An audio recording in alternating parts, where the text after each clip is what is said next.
So we collaborated with stakeholders both domestically and overseas to understand their business needs and requirements. And we also partnered with folks like representatives from acquisitions, from information assurance, security, and legal, as well as our functional bureaus to help govern our migration to the cloud.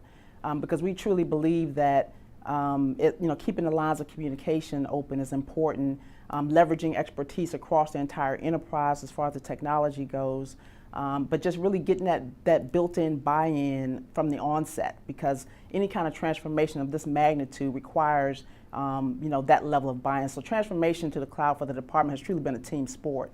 But probably the most important key player at the department has been our acting CIO, who really is transitioning us away from sort of the distributed migration to the cloud to more of an enterprise approach. So more strategic, centrally managed, enterprise level approach to cloud migration.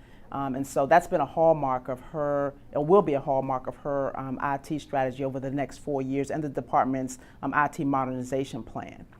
But from an industry perspective, we have a multi-cloud ecosystem at the State Department, and so our diplomats are able to leverage the collaborative, accessible, real-time functions of the Google G Suite to collaborate with, as I said before, those local governments as well as other agency partners and make real-time, data-driven decisions as a result. But at the same time, the department has long since been a Microsoft shop, right? So we've extended our intranet into the Microsoft's O365 productivity suite. So that's allowed us to maintain some continuity from a user interface perspective and less disruptive from the perspective of what our customers are used to, but at the same time, having other tools in the toolbox to accommodate some of their business needs. We've also extended those capabilities in our multi-cloud ecosystem to service providers like ServiceNow, Salesforce, to add some of the other kinds of functionalities that we can't find in the products that we traditionally have used.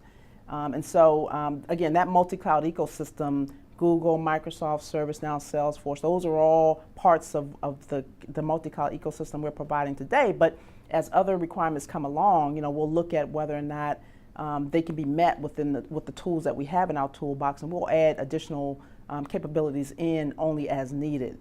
But from a criteria perspective, we like to look at things like the categorization of the data, who the users are. Is it mostly internal, or are there external users?